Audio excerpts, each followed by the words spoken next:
siap-siap.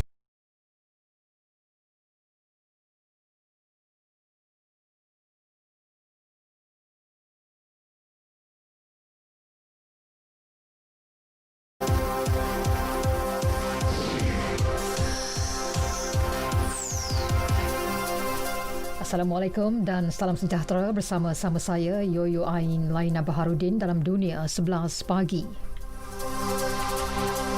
Singapura akan menganjurkan Forum Ekonomi Dunia WEF tahun depan.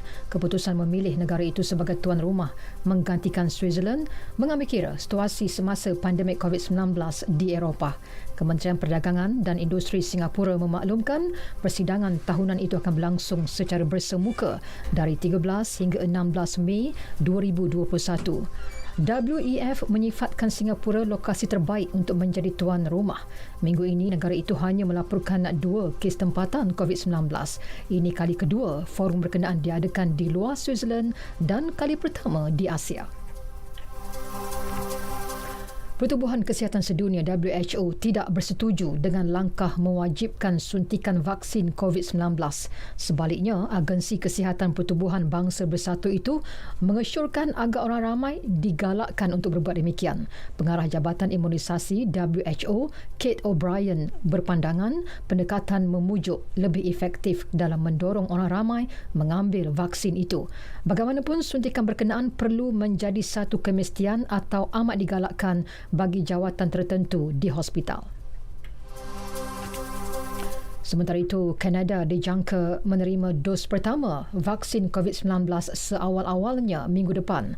Menurut Perdana Menteri Justin Trudeau, syarikat farmasutikal Pfizer dan BioNTech telah memberi jaminan untuk menghantar 249,000 dos pertama vaksin itu kepada Kanada pada bulan ini. Selain itu, Moderna juga berjanji untuk berbuat demikian pada bulan ini. Golongan yang diutamakan dalam fasa pertama pemberian vaksin COVID-19 di Kanada adalah pekerja kesihatan dan individu berisiko tinggi termasuk warga emas.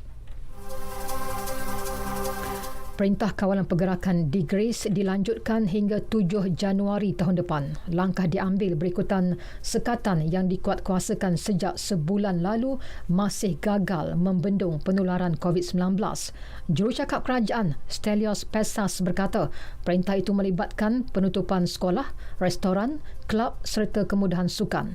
Turut dikuatkuasakan larangan merentas negeri. Bakal Presiden Amerika Syarikat Joe Biden dilaporkan memilih Jeneral Besar Lloyd Austin sebagai Setiausaha Pertahanan bawah pentadbirannya. Pemilihan pegawai tentera veteran itu perlu mendapat kelulusan Kongres terlebih dahulu. Jika diluluskan, beliau akan menjadi individu kulit hitam pertama menerajui Pentagon. Austin, 67 tahun, pernah mengetuai Pusat Perintah Amerika semasa era pentadbiran bekas Presiden Barack Obama pada tahun 2013. Beliau bertanggungjawab terhadap segala operasi ketenteraan Amerika di Asia Barat. Sukan bola sepak, keputusan undian kelayakan Piala Dunia 2022 peringkat kumpulan bagi zon Eropah. Penyandang juara Perancis diundi dalam kumpulan D bersama-sama Ukraine, Finland, Bosnia-Herzegovina dan Kazakhstan. Manakala England sekali lagi diundi bersama-sama Poland dalam satu kumpulan iaitu kumpulan I yang turut disertai Hungary, Albania, Andorra dan San Marino.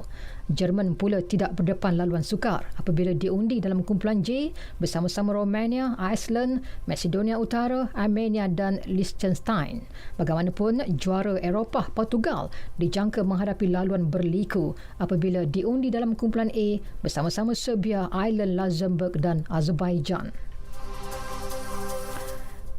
Kumpulan tumpuan lain, kumpulan B yang disertai Sepanyol, Sweden, Greece, Georgia dan Kosovo. Kumpulan C yang melibatkan Itali, Switzerland, Ireland Utara, Bulgaria dan Lithuania. Juga kumpulan E yang disertai Belgium, Wales, Republik Czech, Belarus dan Estonia. Denmark pula dalam kumpulan F bersama-sama Austria, Scotland, Israel, kumpulan Kepulauan Faroe dan Moldova. Belanda dalam kumpulan G bersama-sama Turki, Norway, Montenegro, Latvia dan Gibraltar. Manakala Croatia dalam kumpulan H bersama-sama Slovakia, Rusia, Slovenia, Cyprus dan Malta.